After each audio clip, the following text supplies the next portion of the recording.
241 है इजाज साहब, और 241 पे ये जो ड्रॉप कैच हुआ है, इस तरह की फील्डिंग, ये कितने रन हमें पीछे ले जाएगी? कैचेस एंड मैचेस हम कह रहे हैं, हमें जब हमने टोटल बड़ा नहीं किया तो हमें फिर ये अपॉर्चुनिटीज तो अवेल करनी चाहिए ना मैच में वापस आने के लिए। अभी जैसे एक विकेट गिरी हुई थी यहाँ पे, अगर कैच हो जाता तो कैच होता तो तीसरी विकेट का चांस था ना, तो इसलिए हमें ये अपॉर्चुनिटीज जो है वो ग्रैब करनी चाहिए। और देखिए पाकिस्तान की क्रिकेट जो है, ये नहीं है कि हम सिर्फ चैंपियंस ट्रॉफी में बात कर रहे हैं, इसके बाद बात कर रहे हैं पीछे अगर आप चले जाएं, ऑस्ट्रेलिया यहाँ पे आई, बांग्लादेश यहाँ पे आई, वेस्ट इंडीज यहाँ पे आई, सब आपको यहाँ पे, न्यूजीलैंड यहाँ पे आई, सब आपको हरा के गए। सबसे तकलीफ दे बात ये है कि बाहर से टीम यहाँ पे आगे हमें मार के चली जाए। नहीं तो क्या क्या होम एडवांटेज है हमारा, हम कहाँ किस जगह पे होम एडवांटेज उठा सकते हैं? हम बात करते हैं जी टर्निंग विकेट्स बना लो, टर्निंग विकेट्स बनाएंगे तो हमारे अपने बैटर्स उस पर सर्वाइव नहीं कर सकते। क्या आपको ये लगता है कि over the period of time हमने अपनी आइडेंटिटी लॉस कर दी है कि हम एक्चुअली कैसे होम एडवांटेज उठा सकते हैं? जी बिल्कुल, आपकी बिल्कुल ये बड़ा वैलिड पॉइंट है आपका। और ये देखें, आपने इंग्लैंड को हराया यहाँ पे, उनके पास तो स्पिनर ही कोई नहीं था। अगर अच्छी टीम यहाँ पे स्पिनर्स के साथ आएगी तो मैं देखता हूँ फिर आप कैसे टर्निंग पिचेस पे जीते हैं। ठीक है ना, आप अपनी बैटिंग की स्ट्रेंथ भी देखें ना, आपकी बैटिंग की स्ट्रेंथ क्या है। ना तो आप अच्छा स्पिनर खेल सकते हैं और ना जेन्युइन फास्ट बॉलर खेल सकते हैं। अब इसके लिए क्या एक्सरसाइज करनी पड़ेगी, आपको टर्निंग पिचेस बना के उस पर आपको टारगेट मैचेस या फर्स्ट क्लास क्रिकेट में आप ऐसी पिचेस बनाएं जहाँ पे प्लेयर्स यूज्ड हो उसके साथ। फ्लैट पिचेस हर जगह नहीं मिलेंगी आपको, होम एडवांटेज लेना चाहिए। हम ऑस्ट्रेलिया जाते हैं या न्यूजीलैंड जाते हैं या साउथ अफ्रीका जाते हैं या इंग्लैंड जाते हैं, तो वहाँ पे वो अपनी फैसिलिटीज़ को जो है ना वो कंडीशंस को यूज़ करते हैं। मैं एग्जांपल दे देता हूँ आपको कि मैं न्यूजीलैंड गया, पाकिस्तान ए टीम लेके, पाकिस्तान टीम भी वहाँ पे थी। वहाँ पे मैंने देखा कि पिच के ऊपर ऑफ स्टंप के ऊपर ग्रास था और एक लेफ्ट हैंडर के वाली साइड पे वहाँ पे ग्रास था, बाकी सारी सफ़ेद पिच थी। क्यों? उनको पता है ये सब कॉन्टिनेंट से आए हैं, वहाँ की पिचेस पे ये लाइन दे के ड्राइव मारते हैं और उन्होंने सिर्फ उतनी जगह पे उन्होंने प्लानिंग की हुई थी। मैंने अपने प्लेयर्स को बताया, मैंने कहा ये इनकी प्लानिंग है, ये बॉल नहीं आपने खेलना। अभी 2-3 प्लेयर्स का मैं नाम नहीं लूंगा, लेकिन मैं उनको प्रैक्टिस करा रहा था, तो स्टिक के साथ थ्रो डाउन कर रहा था मैं, तो मैं उनको बोल रहा था यहाँ से बॉल छोड़ो। तो मैं अब उनसे ये बात कर रहा हूँ कि इस बॉल को छोड़ो, ये मैच में जो है ना ये रिस्की होगा तुम्हारा। नहीं इजाज भाई, मैं यहाँ पे तो प्रैक्टिस कर रहा हूँ, मैच में मैं ये नहीं खेलता, ये नहीं करता, लेकिन मैच में वो वैसे ही आउट होता रहा। क्योंकि रेपिटेशंस नेवर डाई।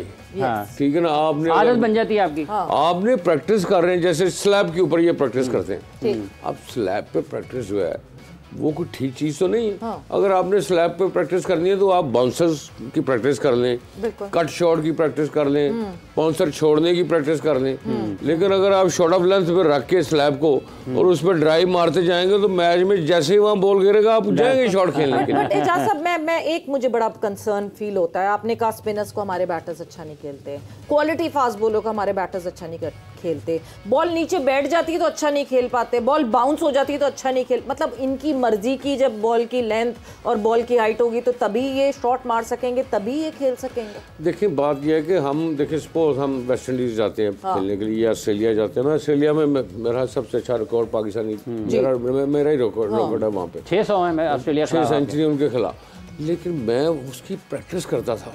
मैं टेनिस बॉल लेके उसके ऊपर से वो रबड़ उतार के पानी में फेंक के उसको शॉर्ट डिस्टेंस से उसकी बाउंसर्स नहीं खुद करते थे, कोई कोच कराता था? नहीं, मैं खुद करता था। ये लड़के खुद करते हैं कुछ? मेरे से अच्छा मेरा कोई कोच नहीं हो सकता। ठीक है ना, अगर आप मेरी कोच हैं तो मुझे जो प्रॉब्लम है मुझे आपसे शेयर करनी है। ठीक है ना, मैं जब आपसे शेयर करूंगा तो फिर आप उसका सोल्यूशन मुझे देंगे ना। पहले तो एक्सेप्ट करनी है ना कि मुझे ये प्रॉब्लम आ भी रही है। हाँ, तो वो कब आएगी? जब आप आउट ऑफ फॉर्म होंगे, जब आपसे रन्स नहीं हो रहे होंगे, फिर आप बात सुनेंगे। लेकिन जब आप रन्स कर रहे हैं तो फिर आपने बात भी नहीं सुनेंगे, और दूसरा फिर कोच को वहाँ पे बताने की जरूरत भी नहीं है, क्योंकि आप कंसिस्टेंटली परफॉर्मेंस कर रहे हैं तो मुझे डिस्टर्ब करने की जरूरत नहीं। कोचिंग सेक ऑफ कोचिंग नहीं करनी है आपने। अगर एक अच्छा लड़का खेल रहा है तो उसको खेलने दें, जो एक अच्छा उसकी कोचिंग करनी जिसको जरूरत है, जिसको जरूरत है उसकी कोचिंग आपने करनी है। और जो आपका कोई ऐसा प्लेयर नहीं है जिसका वीक पॉइंट नहीं होता, हर प्लेयर का कोई ना कोई वीक पॉइंट होता है। नहीं मगर एक चीज, जैसे मुजाहिद साहब आपकी तरफ में आऊंगी, जाट साहब ने कहा जो लड़का अच्छा खेल रहा है भले उसमें कोई फ्लॉ भी है, उसके बावजूद अगर वो अच्छा खेल रहा है तो उसको नहीं उस पर छेड़ना, मगर अच्छा खेलते हुए वो फ्लॉ है जो कि आप रीड कर रहे हैं, कुछ टाइम बाद ऑपोजिशन रीड कर लेगी और ऑपोजिशन उसको उस पर पकड़ सकती है। सो क्या जिस वक्त वो उसका अच्छा टाइम चल रहा है उसी वक्त उसको सिखाना ज़रूरी नहीं?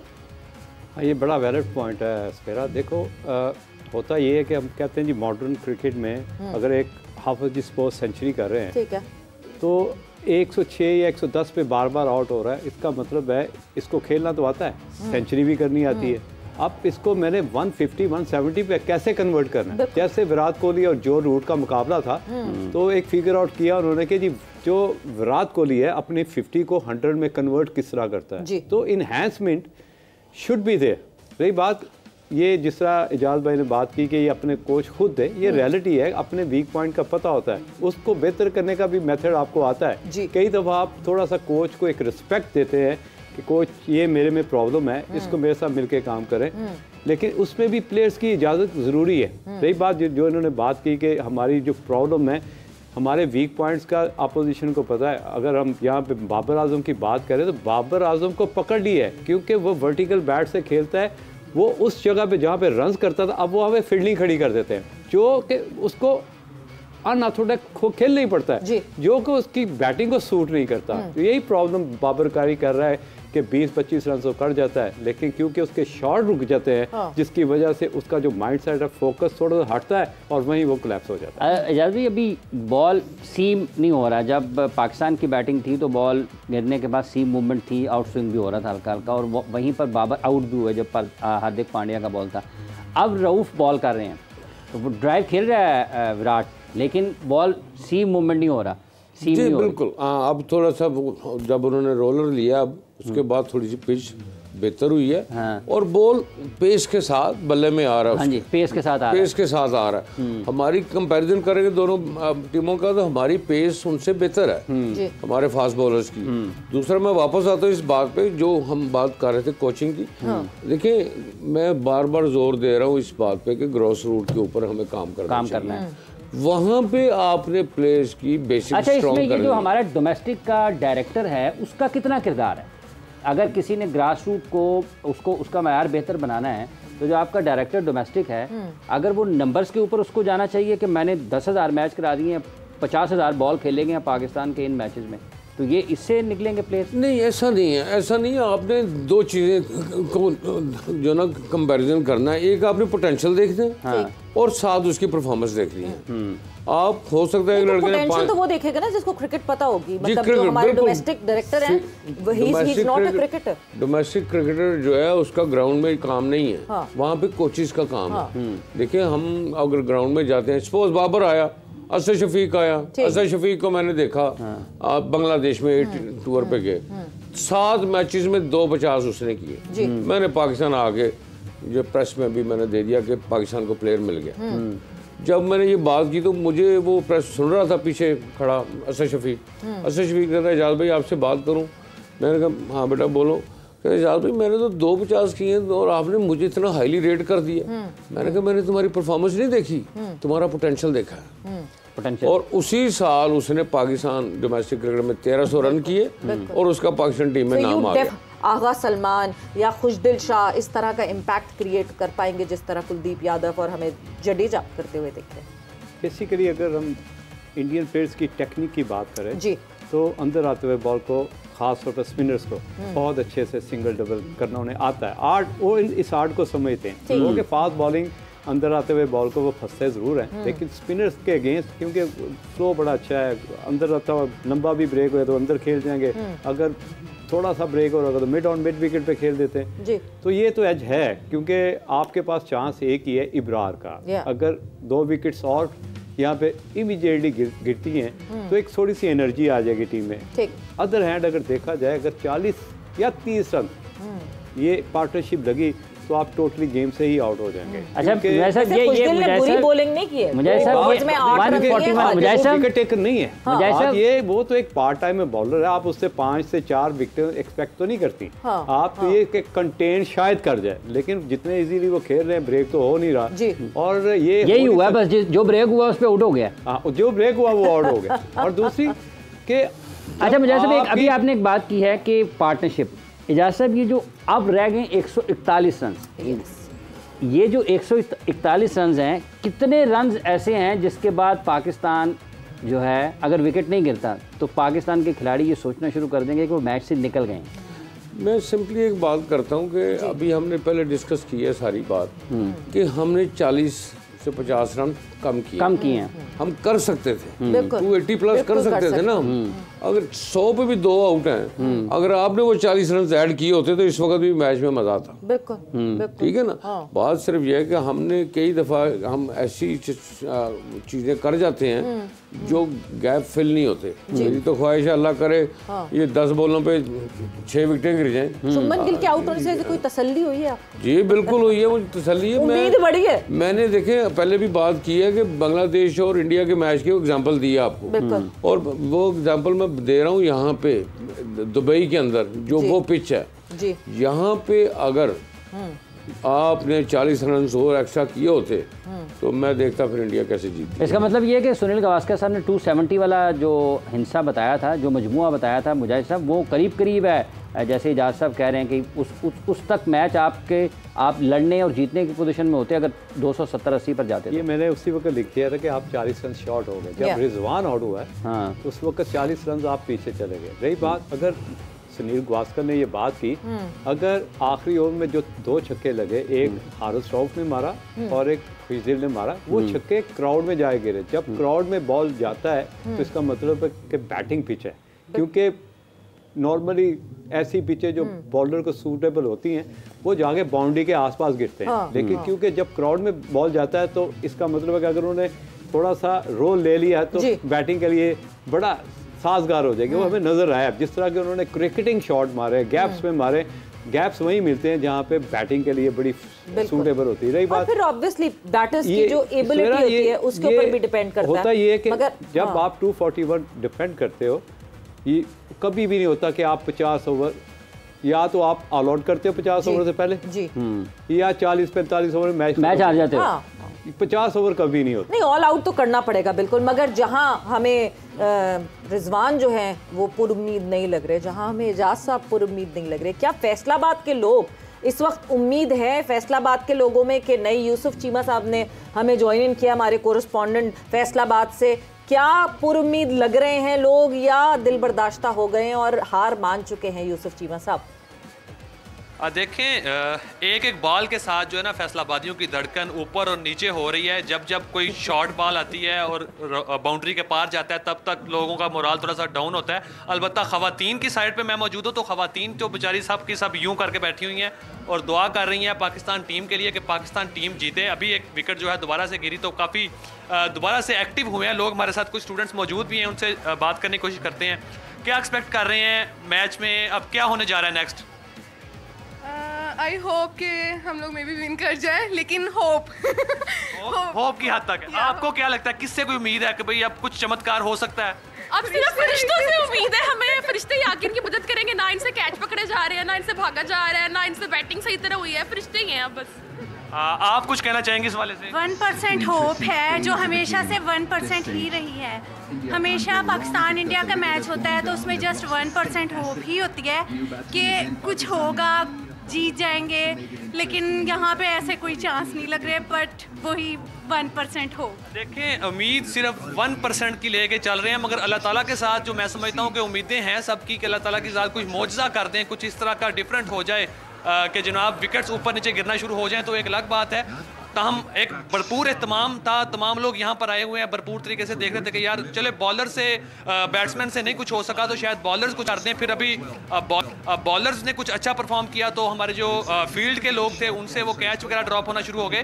तब अब तक अप एंड डाउन चल रहा है। दुआ की जा रही है कि अल्लाह करे कि पाकिस्तान टीम जो है वो अच्छा परफॉर्म करे और मैच खास तौर पर जो इंडिया के खिलाफ है वो जीत सकें। चीमा साहब आपका बहुत बहुत शुक्रिया हमें अपडेट करने के लिए। उम्मीद पे दुनिया उम्मीद ही है, मतलब ये अभी से ये इस चैंपियंस ट्रॉफी का ये दूसरा मुकाबला है जिसमें पाकिस्तान फीचर कर रहा है और ये एक ऐसा फॉर्मेट है, सिंगल राउंड रॉबिन होता तो हम कहते चलो जी अभी और बहुत मैचेस हैं, ये एक ऐसा फॉर्मेट है जिसमें आज के दिन ये फैसला हो जाएगा whether Pakistan would go further और नॉट, बट उम्मीद पे दुनिया का है। जी बिल्कुल, आपने अगर रन रेट देखा हो, अभी उन्होंने टेबल शो किया था तो पाकिस्तान का रन रेट जो है वो सबसे नीचे है। बिल्कुल, पॉइंट्स टेबल पे हम साथ-साथ नजर भी डाल पाकिस्तान आज मैच जीत जाए, अगर मैच जीत भी जाता है फिर भी क्वालिफाई करने के लिए मुश्किल है आपके लिए। आप चौथे नंबर पे रन रेट के ऊपर। नहीं, अभी तक तो हम जो है वो तस्बीह हाथ में लेके दुआ मांग रहे हैं, फिर हम कैलकुलेटर भी पकड़ लेंगे हाथ में और फिर हम कैलकुलेशन भी करते रहेंगे। अल्लाह चाहे तो क्या नहीं कर सकता। ये मैच जैसे विराट हमारी होप दोबारा जो है वो वापस आ जाए और फिर हम बांग्लादेश से भी जीते और हम थ्रू हो जाए सेमीफाइनल और फिर फाइनल। ये अभी जो पॉइंट्स टेबल देख लेते हैं जी, जैसे अभी इजाज़ साहब बता रहे हैं पाकिस्तान माइनस में है चौथे नंबर पर और एक मैच पाकिस्तान ने खेला है और एक हारा है, दूसरा मैच खेल रहा है। ये 9 बजे तक पता चल जाएगा कि पाकिस्तान के लोग खुशियां मनाते हैं या फिर पाकिस्तानी खिलाड़ी वापस आते हैं।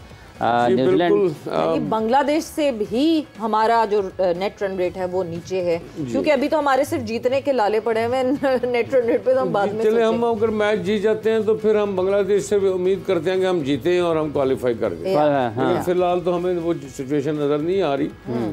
लेट्स होप, क्रिकेट है, इट्स अ फनी गेम। अगर सपोज यही 2 विकेटें अगर 40 पे गिरी होती या 50 पे गिरी होती तो शायद सिचुएशन डिफरेंट होती। जो हम बात कर रहे थे कि जी 240 250 यहाँ पे अच्छा टोटल होगा तो, लेकिन ये जो विराट खेल रहा है मीट कर रहे हैं, ये ड्राइव खुले ड्राइव की तरफ क्यों नहीं जा रहा? जी बिल्कुल, वो टाइम ले रहा है। एक्चुअली मुश्किल पिच है थोड़ी सी, इस पे बॉल उस तरह नहीं आ रहा, तो उसको भी पता है कि मैंने इसमें ऐसा मुझे कोई 8 रन की या 9 रन की एवरेज नहीं चाहिए।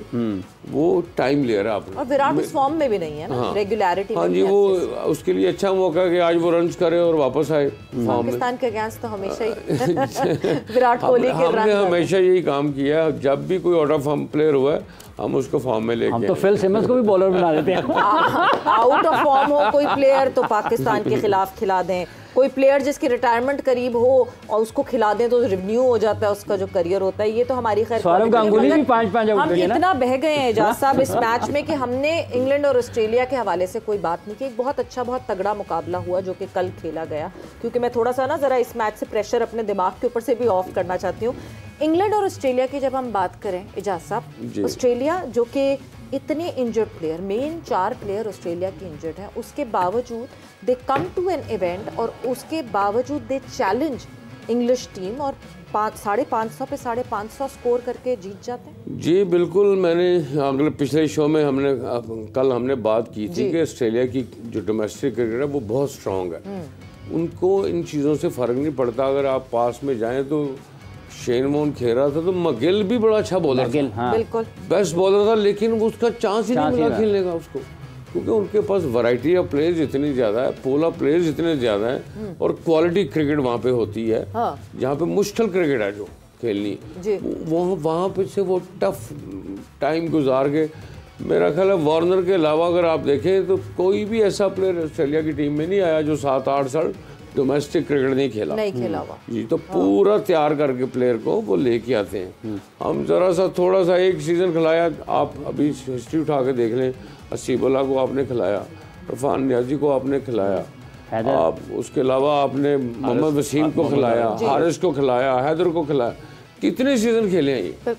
और फिर आपने क्या किया, आपने उसको लेके आए प्लेयर को 2020 में। कितना जुल्म है कि आप एक नए प्लेयर को ला के 2020 में खिला रहे हैं जी। उसको स्टैब्लिश करना आपने, उसको टाइम दें, उसको 3 ओवर नहीं चाहिए, पहली बुरी आदतें लगा दी उसको जी। 50 ओवर का मैच दें या उसको 4 डे मैच दें, साइड गेम्स दें। हमारे टाइम पे क्या होता था, साइड गेम्स होती थी। सपोज मैं पहला टूर मैंने इंडिया का किया तो 3 साइड गेम्स थी, मैंने वहाँ पे 3 साइड गेम खेली जाके, 2 में मैंने सेंचुरी की, 1 में मैंने 80 रन किए। तो मैं साथ साथ तैयार होता गया।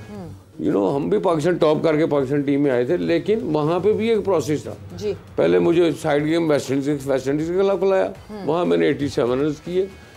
देयर वाज अ प्रोसेस जहाँ से प्लेयर आता था, फिर टीम के अंदर 4 से 5 सीनियर प्लेयर होते थे जो एजुकेट करते थे। उस वक्त तो एक कोच होता था हमारी टीम के साथ, इंतखाब आलम, वही मैनेजर होता था, वही कोच होता था। ठीक है ना, अब तो 15 की टीम है तो 17 कोचेज आ रहे हैं साथ, जो है ना। अब तो इतनी फैसिलिटीज इनको मिल गई हैं, हमें तो ये फैसिलिटीज नहीं मिली थी। मैं तो सियालकोट में रहता था, वहाँ से मैं वैगन पे बैठता था सुबह, यहाँ आता था, मैच खेल के शाम को वापस जाता था, 2.5-3 घंटे का। हमने टफ तरीके से क्रिकेट खेली हुई है, इसलिए हम ये टफ तरीके से जो खेली हुई है ना क्रिकेट, वो हम बता सकते हैं। लेकिन आज तो कहते हैं कि नहीं बस इसने एक दिन में 24 बॉल कर लिए हैं, बस काफ़ी हैं। 24 बॉल, ये ऑल अप देयर। मैं हैरान होता हूँ, ऑल अप देयर। आप 350 रन, एक 340 आपने चेस किया अगेंस्ट साउथ अफ्रीका, 28 साल रिकॉर्ड तोड़ दिए। कभी हमने ऑस्ट्रेलिया के बारे में नहीं सुना कि जी 350 रन कर दिए।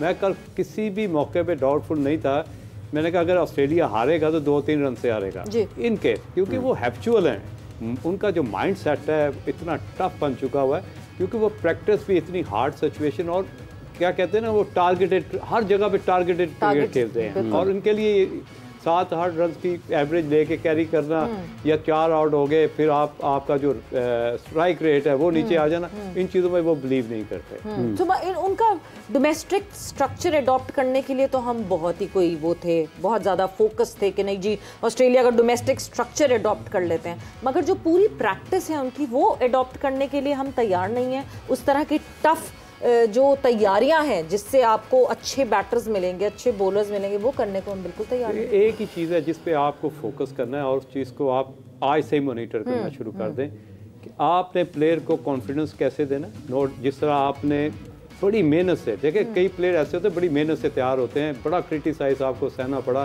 सैम अयूब के लिए। सैम अयूब वो प्लेयर बन चुका जिसको आप दुनिया की किसी भी टीम में अगर उसकी जगह बनी, बड़े आराम से बन जाए, क्योंकि एक तो वो 10 ओवर करने का बॉलर बन चुका हुआ है, और उसका जो स्ट्राइक रेट और उसके शॉट ऑफ रेंज वो बहुत एक्सपेंड हो चुके हैं। मुझे साहब बहुत जल्दी नहीं है कि अभी हम क्या बहुत जल्दी अपने प्लेयर को सर पे नहीं चढ़ा लेते हैं? अभी साइम ने खेला कितना है, हम क्यों इतनी जल्दी कहते नहीं जी साइम वो लड़का है जो ये कर गुजरेगा। अभी मुझे लगता है थोड़ा सा और टाइम उसको देना चाहिए। आप कंपैरिजन नहीं करना चाहिए किसी प्लेयर को। मुझे किसी ने सवाल कर दिया जब यूनुस खान ने जवेद मियांदाद का रिकॉर्ड तोड़ा, तो मुझे कहा जी आप बताएं कौन बेहतर प्लेयर है इनमें से। मैंने कहा इनका कंपैरिजन ना करें, बिल्कुल नहीं। यूनुस खान है, जवेद मियांदाद है, इनको आपस में कंपैरिजन ना करें आप इस चीज को। डिफरेंट एरा के प्लेयर्स, डिफरेंट अलग किस्म की क्रिकेट उस वक्त की क्रिकेट। यूनुस खान जवेद मियांदाद नहीं बन सकता, जवेद मियांदाद यूनुस खान। अच्छा, ये जो अभी आप प्लेयर्स की मैच्योरिटी की और फॉर्मेट की बात कर रहे थे, जैसे अभी स्कोर बोर्ड रोटेट करने की बात प्रोसेस किया है, ये जो T20 में ले आए, इसका मतलब ये है कि आपने प्लेयर्स को तैयार ही नहीं किया कि स्कोर बोर्ड, अगर आपने कहा बैटिंग आर्ट है, स्कोर बोर्ड रोटेट करना भी तो एक आर्ट है ना, तो जब आप उसमें महारत नहीं हासिल कर, इसकी एक्सरसाइज है। मैंने अगले दिन भी ये बात की है कि मैंने जब ये इस तरह की सिचुएशन होती है, मैं टारगेट मैचेस रख के उसमें मैं बाउंड्रीज बंद कर देता हूँ, चौके छक्के बंद कर देता हूँ, और कहता हूँ हर बॉल पे सिंगल करनी है। जिस दिन आपको हर बॉल पे सिंगल करनी आ गई बैट्समैन को, आप प्लेयर बन गए, फिर आप पे प्रेशर नहीं आएगा। प्रेशर कहाँ पे आता है? एक आपने चौका मारा और उसके बाद आपने 2 डॉट बॉल खेली, फिर आप बाउंड टू हिट अगेन। और जैसे हमारा यंगस्टर फिर परेशान भी तो हो जाएगा। आप बाउंड्रीज और छक्के बंद कर रहे हैं, वो रजाक वहां पे पावर हिटिंग सिखा रहे हैं, तो वो बाउंड्रीज और छक्के बंद करें या पावर हिटिंग सीखें, इसका एक प्रोसेस होना चाहिए ना, एक स्ट्रीमलाइन होनी चाहिए।